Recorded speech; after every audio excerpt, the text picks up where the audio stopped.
Okay, mga kapatid, itong ating pag-uusapan ay hindi pa yun yung title natin. So ito po yung ating pag-aaralan, The Parable of the Sower. Talinghaga ng maghahasik. Very brief lang na na pagsasalaysay. Yung kwento ni Jesus Christ ay tungkol dun sa isang tao daw po na naghahasik. So meron siyang mga dalang binhi, buto, no? Tapos sa kanyang pagtatanim, meron po mga buto na nahulog sa iba't ibang uri ng lupa. Merong nahulog sa tabi ng daan, merong nahulog sa batuhan, merong nahulog sa tinikan, at merong nahulog sa mabuting lupa. So, pinapakita lang po doon sa kwento ni Jesus Christ na yung taong naghahasik, pare-parehong binhi yung kanyang inihasik, pero magkakaiba ng lupa. So makikita po ninyo dito sa illustration na to, apat na uri ng lupa. So depende sa lupa kung paano tutubo yung binhi na itinanim. Okay, pero alam ko po nga na ito'y pamilyar na sa inyo. Pero mga kapatid, gusto ko mag-go deeper dito sa ating dito sa parable of the sower. At ang gusto ko pong una nating basahin ay yung mababasan sa Mark chapter 4 verse 13. At sinabi niya sa kanila, hindi ba ninyo nalalaman ng talinghagang ito? Paano nga ninyo mauunawaan ang lahat ng mga talinghaga? Ito palang parable of the sower ay napakahalagang maintindihan natin dahil mula dito sa talinghagang ito, mauunawaan din natin yung ibang talinghaga pa.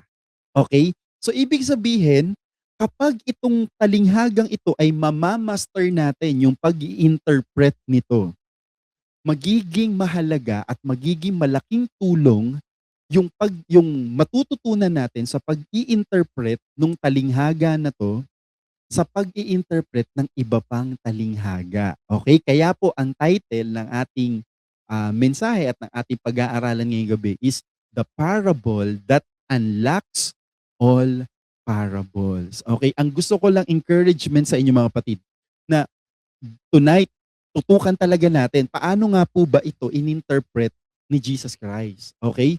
Bakit kakaiba itong parable of the sower? Kasi itong parable of the sower, ito po yung isa sa maraming tinuro si Jesus Christ na parables. Pero ito po yung tinuro mismo ni Jesus Christ ang kahulugan.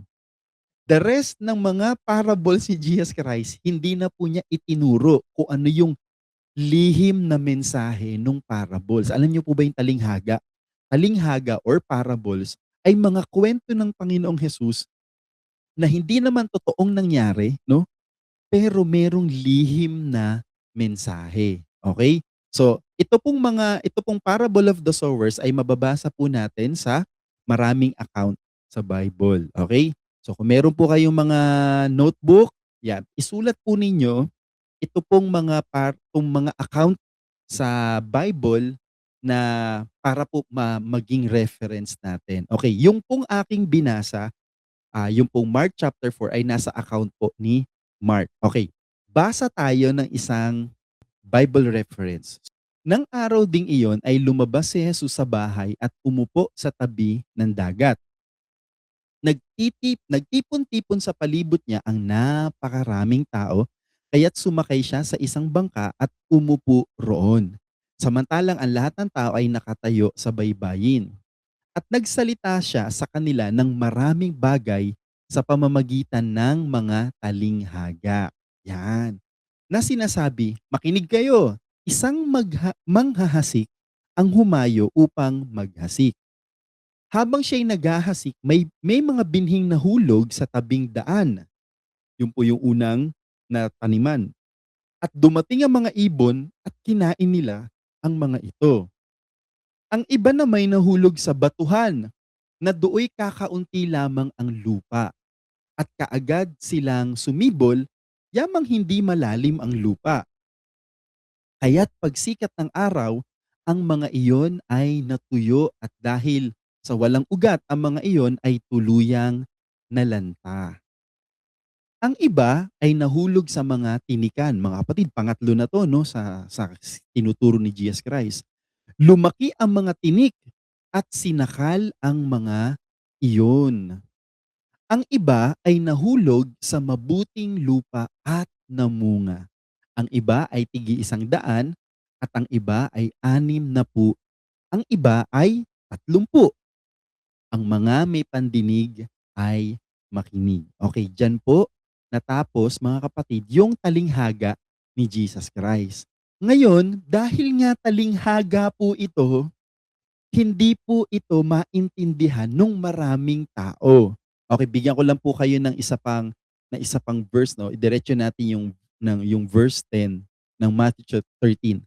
Tingnan niyo po, lumapit ang mga alagad at sinabi nila sa kanya, bakit ka nagsasalita sa kanila sa pamamagitan ng mga talinghaga? So ang issue po mga kapatid ay hindi kasi ito normally naiintindihan ng mga tao. Sa Marcos, no, chapter 4 verse 10.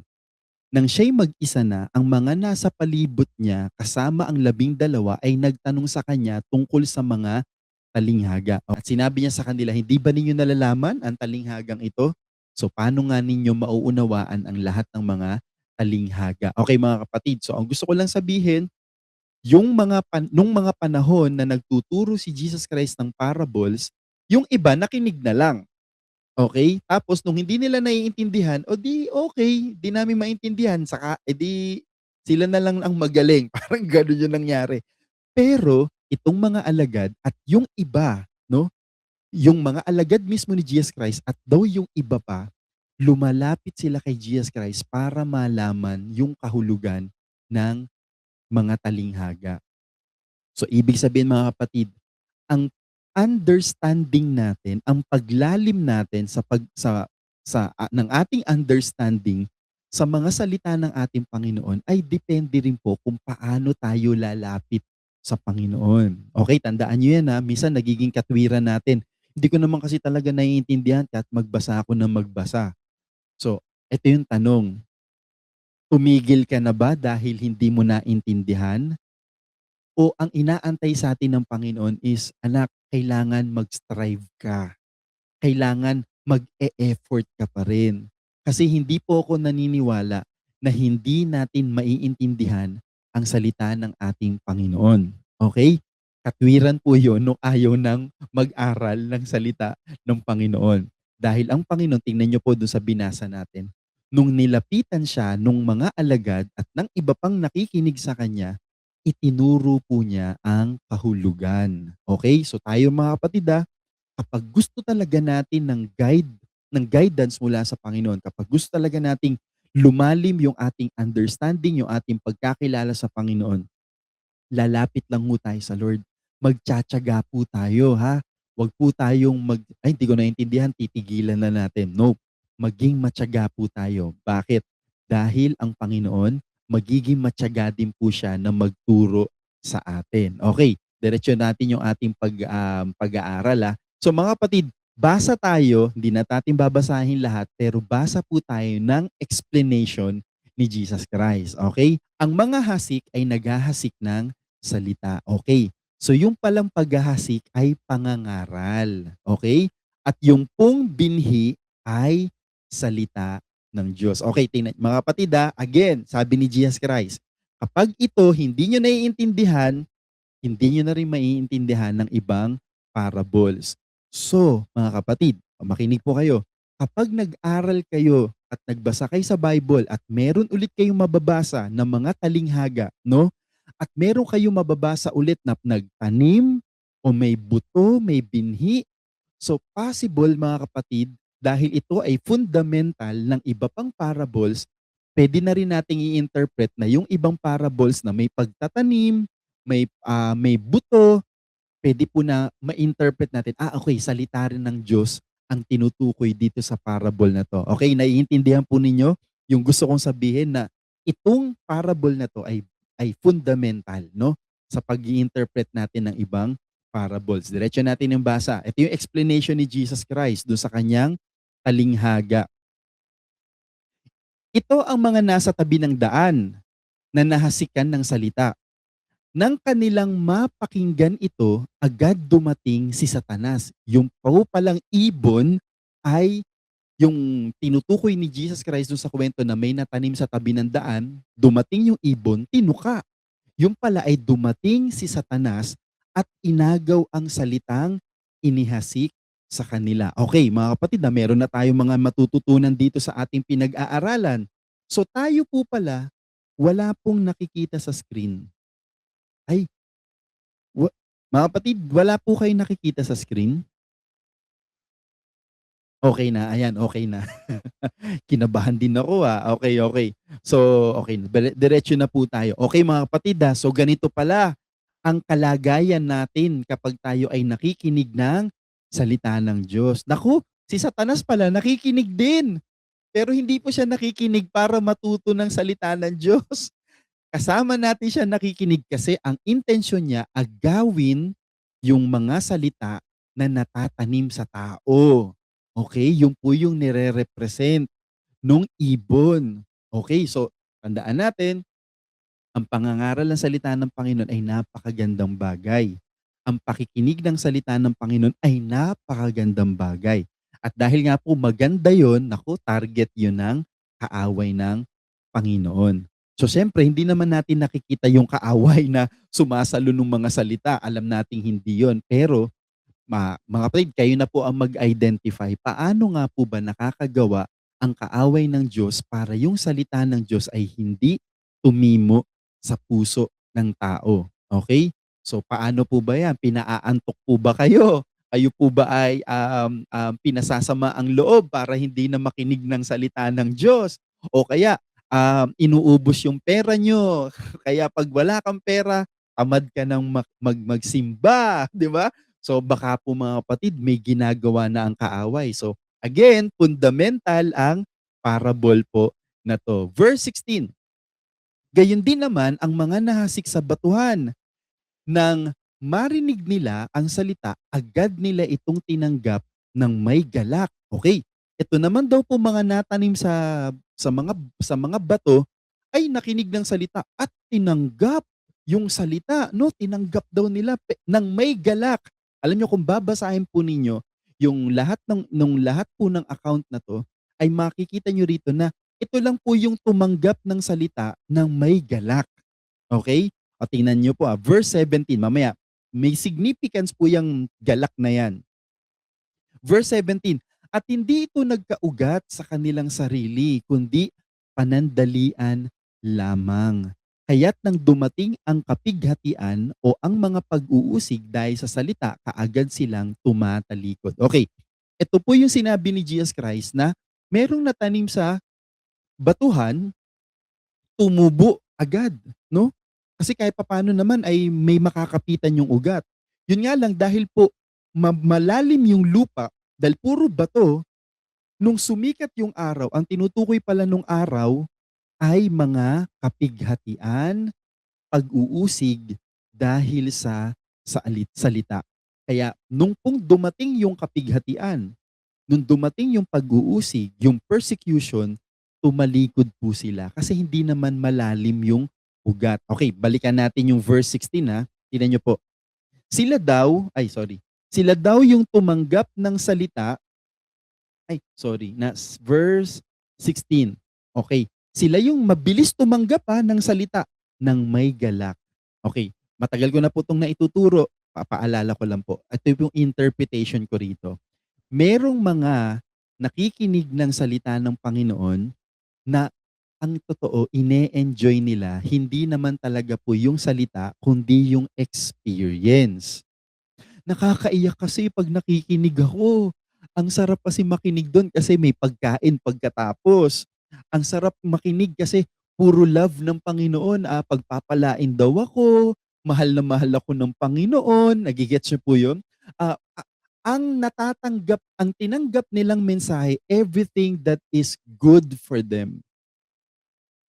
Nagigets niyo po?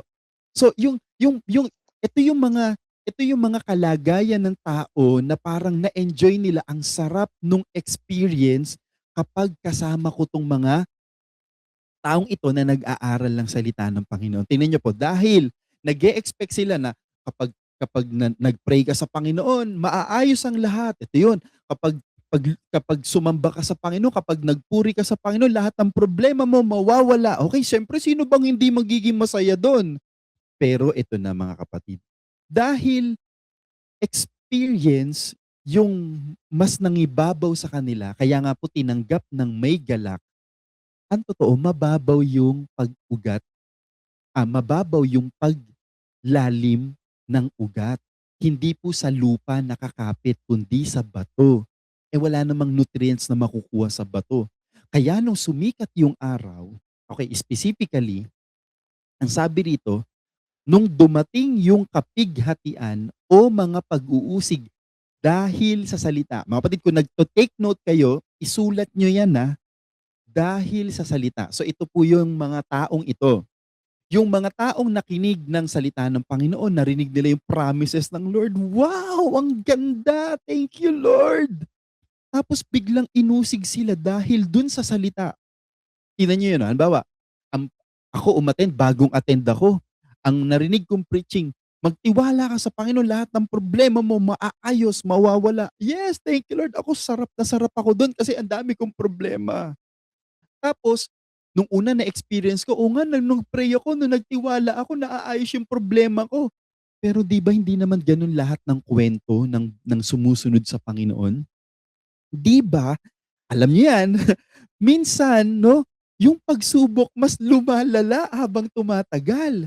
Habang nagpapatuloy tayo parang, ba't parang dumami yung problema 'no? Ngayon ikaw uusigin ka dun sa salitang pinanghawakan mo, "Oh, akala ko ba 'pag nagtiwala sa Panginoon magiging maayos ang lahat?" Yun po yung inuusig dahil sa salita. Ngayon, dahil ang na-enjoy nila ay yung experience 'no, hindi naman talaga yung salita po ang talagang ang nagrema or ang lumago sa buhay nila kundi yung masarap lang sa kanila, naging mababaw yung kanilang ugat. Kaya po nung dumating yung pagsubok, yung pag-uusig, tumalikod din sila. Okay? Kanina dun sa tabi ng daan, hindi po talaga tumubo. Hindi talaga tumubo yung salita. So, hindi nagbunga ng pananampalataya. At ito po namang isa, okay, tumubo ng saglit, pero tinalikuran niya yung kanyang pananampalataya. Okay? So, alam ko po mga kapatid, na habang nag-aaral tayo, meron kayo na, wow, oo nga, kaya pala yung, minsan may nakakasabay ako na sabay kami nag-aral ng salita ng Panginoon, sabay kami nagsimba, pero yung iba wala na. Pero ako nagpapatuloy pa. Okay? Di ba? Kasi nga po, yan po ay fundamental, sabi nga ni Jesus Christ. Diretso natin, verse 18. Ang iba'y nahasik sa tinikan. Ang mga ito ay nakinig ng salita, okay, pero ngunit ang mga alalahanin ng sanlibutan, ang pang-akit ng mga kayamanan at ang mga pagnanasa sa ibang bagay ay pumasok at sinakal ang salita at ito'y hindi nakapamunga. Okay, okay. Ito naman, okay, mag-imagine kayo mga kapatid, sa palayan, 'di ba? Yung palayan naman, nung tinaniman yan wala yang damo. Pero 'di ba ang damo mga kapatid, ay kahit patayin mo yan, tutubo at tutubo yun. Dito po sa tinutukoy ni Jesus Christ sa kanyang kwento, hindi lang po damo. Ang tumubo ay damong matinik. Ngayon, 'di po ba, sa mga nagga-garden, 'di ba kapag tayo po ay may inaalaga-ang halaman, isa sa pag-aalaga ay pag-aalis ng damo. Bakit? Kasi po yung damo, nakakaagaw yan ng pagkain, ng nutrients nung halaman. Imagine niyo po, sa tinutukoy dito ni Jesus Christ, yung mismong halaman na tumubo dahil nakinig din sila ng salita ng Panginoon, tinanggap din nila yung salita ng Diyos.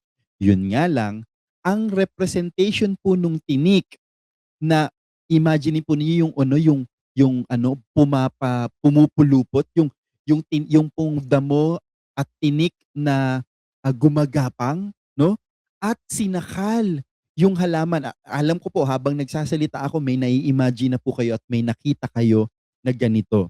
At yun po yung kalagayan nung taong pangatlong tinutukoy ni Jesus Christ. Okay, nakikinig mga Kristiyano, nakikinig ng salita ng Panginoon. Yun nga lang, ano po ang kanilang kalagayan? na na-focus sila sa mga alalahanin ng sanlibutan. Na-focus sa mga pang-akit, yung mga nagpapayaman, yung mga nagpapaalwan, nagpapagaan ng buhay. Ay, saan ba tayo yayaman? Saan ba tayo kikita? Saan ba tayo sisikat? Saan ba tayo saan ba tayo mas magiging kilala? Saan ba makakaangat ang ating mga buhay? Wala pong mali do'n, mga kapatid, so hindi po mali. Alam ko pagpapala rin 'yun ng Panginoon. Pero ito ang hindi po maganda, hindi sila nagbunga. Okay, basahin po natin sa Mateo chapter 13 verse, verse 22 'no. Ito po yung sa account ni Mateo. "Ang napahasik sa mga tinikan ay yung nakinig ng salita, ngunit ang kabalisahan ng sanlibutan at ang daya ng mga kayamanan ay sumakal sa kanila at iyon ay naging walang bunga."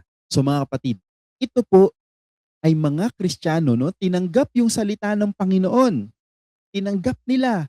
Yun nga lang hindi sila nagbunga, hindi sila lumago. Sila yung masasabi mong Christian kami, pero parang hindi nakikita sa kanila kasi walang bunga. Kasi ang bunga, minsan 'di po ba, meron tayong mga kapatid na mga puno na tinatanong natin, "Ano bang puno 'to?" Hindi natin alam kung anong puno yon malibang makita natin yung bunga. Ay, ito pala ay alateris. Ay, ito pala ay santol. Ito pala ay guyabano kasi nakita natin yung bunga. So sila yung mga Kristiyano no na hindi ma-identify ano nga kaya talaga to. Ito nga talaga kaya ay sumunod sa Panginoon, sumuko ba talaga ang buhay niya sa Panginoon kasi hindi nakikita yung bunga. Okay, diretso na natin. Sabi dun sa verse 20 ng Marcos 'no, ang mga ito ang nahasik sa mabuting lupa. Okay, parang ito lang po pinakamadali ito kasi ito na yung kabaliktaran nung lahat 'no. Ah, Narinig nila ang salita, tinanggap ito at namunga ng 30, 60 at 100. So ito po yung mga taong talaga na ang salita ng Diyos ay talagang naging priority nila mga kapatid. Nagbunga ang salita ng Panginoon. So mga kapatid, yung bunga na yan, di natin masyadong pag-aaralan po ngayon, pero dun sa mga ibang naituro ko po 'no, nung ako po ay nagturo about dun sa mga aral tungkol sa puno 'no, at ang bunga ay sabi ko nga, una, ang bunga po ito yung kagalakan nung taong nagtanim. 'Di ba ang ine-expect naman talaga ng taong nagtanim ay yung bunga, so yung magbibigay kagalakan. So tayo po kapag tayo ay mga Kristiyano na talagang nagbunga yung mga salita ng Diyos na tinatanggap natin, naririnig natin at pinag-aaralan natin, mga kapatid, hindi mahirap sa ating gumawa ng mga bagay na ikalulugod ng ating Panginoon. Amen? Pangalawa, ano pa po yung bunga? Yung bunga, 'di po ba kapag ang santol ay namunga ng santol, yung santol kapag itinanim mo, yung buto ng santol, ano pong ibubunga nun? Panibagong santol. So ibig sabihin po, ang ibinubunga ng isang puno ay kagaya niya. So ang isa pa pong bunga ng isang taong lumalalim sa salita ng Panginoon ay nakakapag-produce ng mga mananampalatayang kagaya niya. Amen? So ang isang taong lumalago, namumunga, nakakapag-akay din siya ng mga tao para maging kagaya niya. Inaakay niya yung mga tao para makilala nila ang Panginoon. 'Di ba? Makikita po ninyo may mga tao na so pag talagang yung malalim na siya sa Panginoon, talagang on fire siya, hindi siya nahihiyang magpatotoo, hindi siya nahihiyang mag-share ng salita ng Diyos sa ibang tao. Bakit? Ang gusto niya maging kagaya kita. Halika, pakilala mo ang Panginoon. Kasi ito talaga ang pag-asa natin, no? Pangatlo, ang isa pa pong bunga ay na binanggit sa Bible ay yung character ni Jesus Christ, yung bunga ng banal na spirito. So kapag ang isang tao po ay lumalago sa salita ng Panginoon, nakikita niya yung salita ng Panginoon, nakikita niya yung sarili niya mula sa salamin ng salita ng ating Panginoon. So ano po, nadidevelop sa atin yung character ni Jesus Christ. So tayo po ay natututunan nating umibig, hindi lang dun sa kaibig-ibig, nagagawa nating umibig kahit sa mga taong sumasakit ng ating damdamin.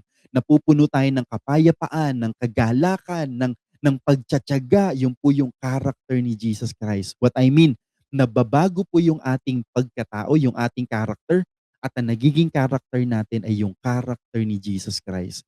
Yan po ay bunga ng banal na spirito. At pang-apat po na bunga na pwede po nating i-consider ay mga answered prayers, no? Itinuro yan ng Panginoon ni Jesus Christ sa John chapter 15. Ang sino man daw manatili sa Kanya at sa Kanyang mga salita ay mamumunga ng sagana. Ang sabi doon ng Panginoon, ang kadugtong nun, anuman ang hingin ninyo ay ibibigay sa inyo. So kapag tayo po ay lumalalim sa salita ng Panginoon, nagiging prayerful tayo, at the same time, mas lalo tayo nagiging confident kapag tayo ay lumalapit sa Panginoon. Kapag tayo ay merong pananampalataya na matibay na pag-asa sa Panginoon, nako, yung mga prayers po natin, makikita talaga natin at mararanasan natin. Amen? Bunga din yun ng paglago natin sa salita ng ating Panginoon. Sa pag-aaral po ninyo, bibigyan ko lang po kayo ng sample lang, no, kung paano pa po ninyo palalalimin yung inyong Bible study. Magbigay lang ko ng guide questions. No? Again, sabi nga ni Jesus Christ, kapag ito naintindihan ninyo, maiintindihan din nyo yung ibang parable. So kapag nag-aral po ulit kayo ng mga ibang parables, magbigay lang tayo ng guide questions. Kagaya po dun sa tinuro natin na parable of the sower. So sino po ba o ano ang nire-represent ng bawat tauhan at bagay na nabanggit sa talinghaga? 'Di ba nabanggit dun mga kapatid yung maghasik, yung binhi. So kanina, itinuro ni Jesus Christ, ang maghahasik ay sino po? Yung nangangaral ng salita ng Panginoon. Yung binhi, ano po yun? Yung salita ng Diyos. Okay, nabanggit ni doon, may ibon, may araw, may tinik o damo. O ano nga po yung ibon? Yung nire-represent niya si Satanas na umaagaw ng salita. Yung araw, yung sumikat yung araw na sinikatan yung natanim dun sa batuhan. Ano nga daw po yun? Mga kapighatian, mga pagsubok, mga problema na umuusig dun sa salita. Yun po yung mga nararanasan natin na na nag-uudyok sa atin. O ano, akala ko ba totoo na pagnanampalataya ka sa Panginoon? Okay, ulitin ko ha. Ang purpose nung araw o nung persecution ay questionin yung salita na ating tinanggap. Okay? So, alam ko na sino po sa inyo nararanasan niyo po 'yun na kapag may problema ka, para ang dumarating sa isip mo, akala ko ba mahal ka ng Panginoon? O akala ko ba sabi ng pangako ng Panginoon ganito, ganyan, ganyan. Sino po ang nakakaranas nun, mga kapatid? Lahat tayo na nakikinig at tumatanggap ng salita ng Panginoon, naku, sisikatan talaga tayo ng araw. Amen? Pero anong susi? Kailangan malalim yung ating tanim sa salita ng Panginoon. No? Kaya pa yung taong malalim na sa salita ng Panginoon kapag meron siyang problema at lalagay na sa isipan niya yung, akala ko ba mahal ka ng Panginoon? Kaya minsan nasasagot natin din yung sarili natin, o bakit ang tao lang ba nagmamahal ay yung nagbibigay? 'Di ba meron din nagmamahal na hindi nagbibigay kasi alam niya yung mas makakabuti para sa kanya. Ano kung nawala 'to? Ibig sabihin hindi ko 'to kailangan. Alam 'to ng Panginoon na hindi ko yung kailangan. Gusto ko yon pero hindi ko yung kailangan. Alam ng Panginoon yon, 'di ba? Tingnan niyo, nakakaya nating rumes back dun sa mga pag-uusig sa salita. Bakit? Gamit din natin yung salita ng Panginoon. Okay? At nabanggit din dun yung iba't ibang uri ng lupa. Okay, mga kapatid, kung gagawa niyo ng Bible study po itong parable na to, sabi ko nga, kailangan ma-master natin itong parable na to. Okay, so isa-isahin nga natin yung mga parables, yung mga uri ng lupa na nataniman. Kasi ito po yung nagre-represent sa ating mga tao. Ayan, tingnan niyo po yung illustration na 'to, screenshot niyo po. Ito suggestion ko lang, puwede po kayong gumawa ng ganitong table, okay? Ayan, makikita niyo ito yung guide questions, 'di ba? Ano ang tinutukoy nito, gano'n. Tapos lagyan niyo po ng column yung natanim sa tabi ng daan, sa batuhan, sa tinikan, tsaka sa mabuting lupa. Okay, suggestion ko po 'yan para po, sabi ko nga po, sabi ni Jesus Christ, kapag ito naintindihan ninyo, maiintindihan din ninyo ang ibang parables. Kaya po ang encouragement ko sa inyo, mga kapatid, ma-master natin itong parable of the sower. Mag-suggest lang po ako ng guide questions, no? So ano nga po ba yung ginawa nung bawat tao na nire-represent ng iba't ibang uri ng lupa, anong ginawa nila sa salita ng Diyos. 'Di ba dun sa nahulog sa tabi ng daan, hindi naman talaga nila naintindihan yung salita ng Diyos kasi ninakaw na ng kaaway. So yung pong natanim sa batuhan, tinanggap niya ng may saya, ng may galak. Pero yun nga po ang gusto kong sabihin, yung gusto lang niyang matanggap, yung gusto lang niya, yung experience lang na masarap, yun lang yung natanggap niya. So yun yung ginawa niya. Yun namang nasa tinikan, okay, mga kapatid, kayo na po ang magdadagdag niya na, I hope mga kapatid ay sana gawin niyo po ito. Tanungin din natin mga kapatid, ano yung naging kalagayan nila nung pagkarinig nila ng salita ng Diyos? Puwede rin po niyo isama sa guide question, ano po yung mga naging challenges nila?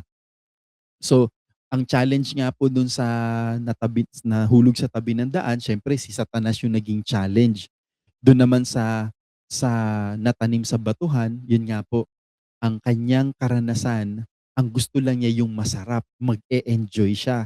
Masarap maging Kristiyano kasi ang malamig dun sa may aircon kasi dun sa church. Ang maganda kasi yung magaling yung banda dun, maganda yung mga kinakanta dun.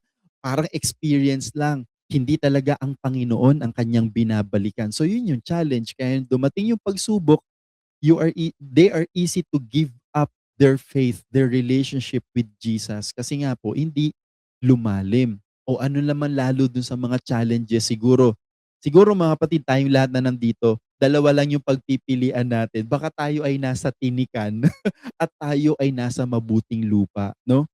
Pero tingnan nyo mga kapatid, lahat ng lupa na yan, lahat may challenges, pero lahat naman may solusyon eh. Di ba dun sa tinikan, ano lang solusyon dun? Eh di, kailangan karitin yung tinik, no? Kailangan matanggal yung mga damo. Bakit? Kasi yun yung humahadlang sa kanilang paglago. So mga kapatid, kung ikaw ay nararanasan mo ngayon na parang nakatanim ka sa tinikan, na parang ang salita ng Panginoon ay nagiging occasional lang sa'yo at hindi pa siya ang priority ng buhay mo kasi may iba kang priority sa buhay na to. Amen? So ngayon maybe yung pag-aaral natin ay paraan ng Lord para itrim yung mga tinik o yung mga damo sa buhay natin at para maalala natin, Lord, sorry, ikaw nga pala ang pinakamahalaga sa buhay ko. Kaya pala ako masyado ng maalalahanin. Kaya pala ako masyado ng matatakutin sa buhay na to. I forgot your word. I forgot your promises. I forgot to hold on to your promises, no? Okay. So ano po yung mga improvement na kailangan nila? Mga guide questions lang to mga kapatid, no?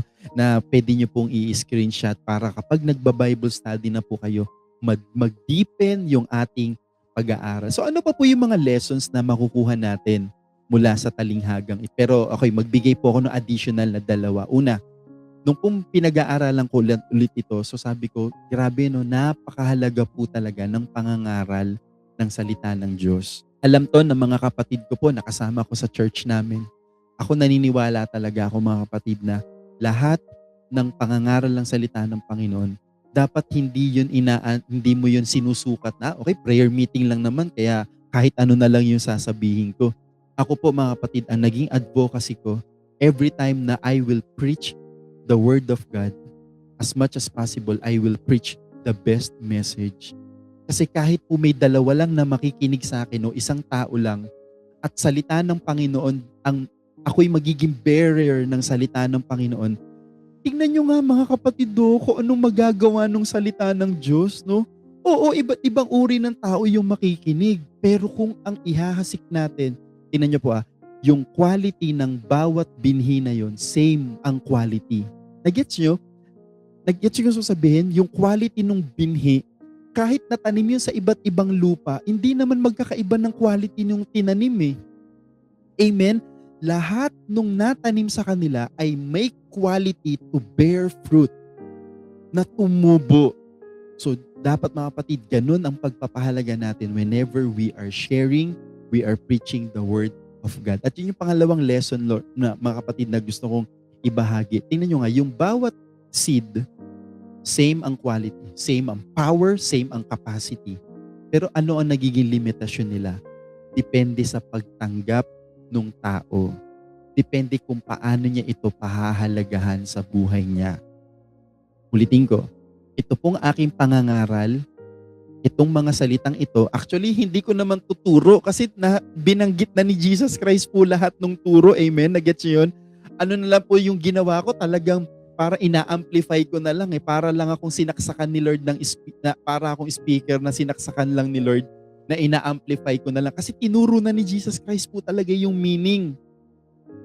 At tayo, yung turo ni Jesus Christ, the same ang quality nun. Powerful yun. Pero depende na po talaga sa tao kung paano niya ito pahahalagahan. Last question ko po, na guide question ko, kapag mag-aaral na po kayo, ano po ba yung mga dapat nating i-apply sa buhay natin? Mula doon sa talinghaga po na pag-aralan natin.